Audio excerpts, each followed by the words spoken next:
हमने उस देश में जन्म लिया है। हमारा देश वह देश है जहां पर एक सूक्ति दी गई, यत्र नारी पूज्यन्ते तत्र रमन्ते देवता, जहां ब्यूरो रिपोर्ट न्यूज लाइव 18 का निवास हुआ करता है। ये वो देश है जहां देवी नारी को देवी कहकर के बुलाया जाता है, देवी कहकर के पूजा जाता है। लेकिन आज की घटना, आज जो दुर्घटनाएं इस देश में हो रही हैं, उससे पता चलता है, ये बयां करता है हाथरस की घटना, उस देवी पर कैसी नजर रखते हैं लोग, किस तरह की नजर वासनाओं से भरी रखते हैं लोग। यह घटना शर्मसार वाली घटना है। एक के बाद एक लगातार आपराधिक दुस्साहसिक घटनाएं इस देश में घट रही हैं। नारी, महिलाएं और बालिकाओं की इज्जत और आबरू पर डकैती पड़ रही है, उन्हें लूटा जा रहा है। बहुत दुखद घटना है। पूरा देश शर्मसार है, हिंदुस्तान, इस तरह की घटनाओं को देख करके। मानवर में यही कहना चाहता हूं कि हाथरस में, उत्तर प्रदेश के हाथरस में जो घटना घटी है, कितनी बर्बरता के साथ कुछ दबंग दरिंदों ने एक दलित बालिका के साथ कितनी बेरहमी से, बदसलूकी से सामूहिक बलात्कार किया है। पूरा देश स्तब्ध है। उसकी मार मार करके उसकी रीढ़ की हड्डियां तोड़ दी गई। और तो और इससे भी ज्यादा जालिम काम और क्या होगा, जहां उस बच्ची की जुबान को काट लिया जाता है। उससे भी ज्यादा शर्मसार तब हो जाते हैं हम जब कानून के रखवाले कानून की धज्जियां अपने हाथों से उड़ा दिया करते हैं। खुलेआम कानून की धज्जियां उड़ाई गई। बच्ची का बिना माँ बाप को सौंपे, बिना परिजन को सौंपे अंतिम संस्कार कर दिया गया। क्या होगा इस देश का? रक्षक ही भक्षक हो जाएंगे, फिर हम कहाँ जाएंगे? बाढ़ ही खेत खाने लगेगी, राजा ही अन्याय करेगा, फिर किसकी शरण में जाएंगे लोग?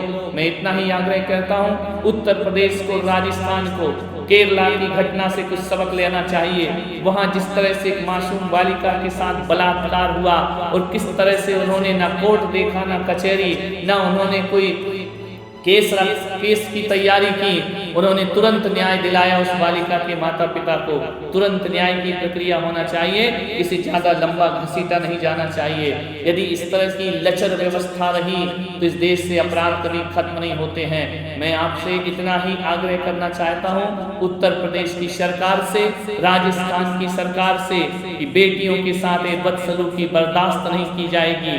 आज संत मुखर हो रहे हैं, हमारी भी धार्मिक भावनाएं हैं, हमारा हृदय भी आहत होता है देख करके। मान्यवर, मैं इतना कहूंगा कि शीघ्र से शीघ्र इस पर कार्रवाई होना चाहिए ताकि दोबारा इस तरह की दुर्घटना इस देश में ना घट सके, कोई साहस ना कर सके। इतनी दंड व्यवस्था यहाँ पर होना चाहिए। भगवान ऋषभ देव ने उदंड के लिए दंड व्यवस्था की बात की है और अच्छे विनयवान के लिए विनय की व्यवस्था की बात की है। यही मैं कहना चाहता हूँ, दंडनीय को दंड मिलना चाहिए, वंदनीय की वंदना होना चाहिए, नीति हुआ करती है।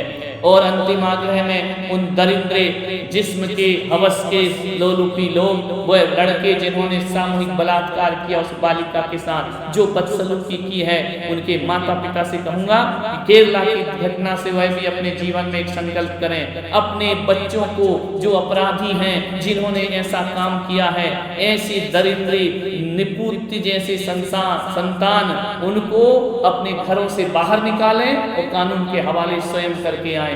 जब तक अभिभावक, जब तक माता पिता अपने बच्चों को कानून के हवाले नहीं करेंगे, कोई कानून देश में शांति नहीं ला सकता है, कोई कानून देश की दुराचारी प्रवृत्तियों को नहीं रोक सकता है। माँ बाप को खुद इस कानून के तहत आकर के अपने बच्चों को पुलिस के हवाले कर देना चाहिए और कह देना चाहिए, ये वो निकम्मी औलाद है, ये वो कपूत संतान है जिसने हमारे वंश को काला कलंकित किया है, इन्हें दंड दीजिए।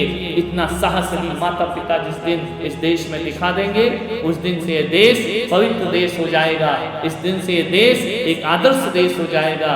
क्या हालत हो गई हमारे वतन की, क्या स्थिति हो गई हमारे वतन की। फांसी की सजा सुनने के बाद भी इस देश में कोई परिवर्तन नहीं आया करता है। सरकारें बदल जाती हैं, किसी भी पार्टी की सरकार हो, दरिद्री और हैवानियत तो सभी जगह चल रही है। यही आग्रह करूंगा कि कानून के रखवाले जागृत हो जाएं और इनको सख्त से सख्त ऐसी सजा दी जाए कि दोबारा फिर किसी की आबरू ना लूटे, किसी की इज्जत ना लूटे। आप कहेंगे कि मैं जैन संत हूँ, अहिंसा की मेरी भाषा होना चाहिए, लेकिन इतना जरूर मैं कहूँगा कि जब पानी सर से ऊपर चला जाता है तो संतों को मुखर होना पड़ता है। मैं मुखरता के साथ यही कहूँगा, अभिभावक से भी निवेदन करूँगा, अपने बच्चों को कानून के हवाले स्वयं कर दें और इस देश को दिखा दें कि नहीं, हम इस तरह के अत्याचार में समर्थक नहीं हैं और इस तरह के अत्याचार हम देश में नहीं होने देना चाहते हैं। यही मैं आग्रह करता हूँ कि शीघ्र शीघ्र कार्रवाई होना चाहिए।